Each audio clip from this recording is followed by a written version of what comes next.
खबर है वो अरुणाचल प्रदेश से इस वक्त मिल रही है। अरुणाचल प्रदेश जहां पर बादल फटने की घटना सामने आई है और इसके बाद भारी तबाही चारों तरफ देखने को मिल रही है। बादल फटा है ईटानगर में और बाढ़ जैसे हालात अभी वहां पर बन गए हैं। बादल फटने से भूस्खलन, बाढ़ जैसे हालात और ये तस्वीरें आप देखिए, सड़कें तालाब में तब्दील हो गई हैं। जहां नजर जाएगी सिर्फ पानी ही नजर आएगा आपको। ईटानगर में बादल फटने की वजह से बाढ़ जैसी स्थितियां पैदा हो गई हैं। भूस्खलन की वजह से परेशानी बहुत ज्यादा लोगों की बढ़ गई है।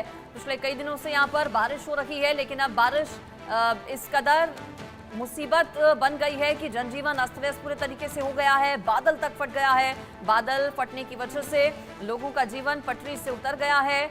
बादल फटने की वजह से बाढ़ जैसे हालात बन गए हैं। घरों में, लोगों के दुकानों में, मकानों में घुस गया है पानी और जिसकी वजह से भारी परेशानियां लोगों के सामने। ये कुछ तस्वीरें भी सामने आई हैं जो हम आपको दिखा रहे हैं।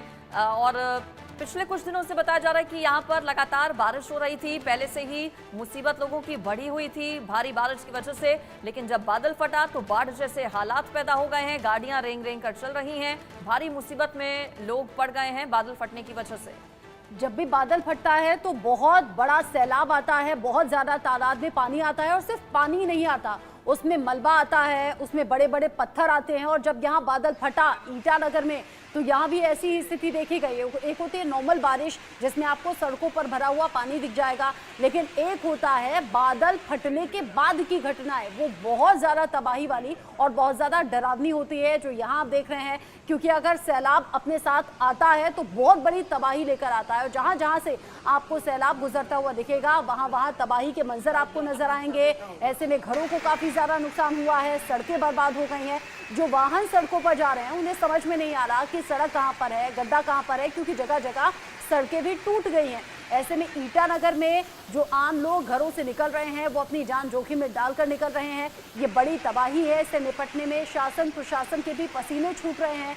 अरुणाचल में जिस तरीके की स्थिति अभी सामने आई है, ईटानगर में बादल फटा और बादल फटने के बाद जो तबाही थी, बारिश लगातार हो रही है, लेकिन इस बारिश से ज्यादा मुसीबत बढ़ा दी है इस बादल फटने की घटना ने। और जो ग्रामीण इलाके हैं, जो गांव वाले इलाके हैं, वहां तबाही सबसे बड़ी है। क्योंकि कई जगह ऐसी भी जगह है जहां पक्की सड़कें नहीं थी, जहां पक्की सड़कें नहीं थी वहां कच्ची सड़कों को पूरी तरह से बर्बाद इस सैलाब ने कर दिया है। और ये जो अलग अलग तस्वीरें हैं ये आपको बता रही हैं कि ये बर्बादी और तबाही कितनी बड़ी अभी हो सकती है, क्योंकि बारिश अभी भी जारी है।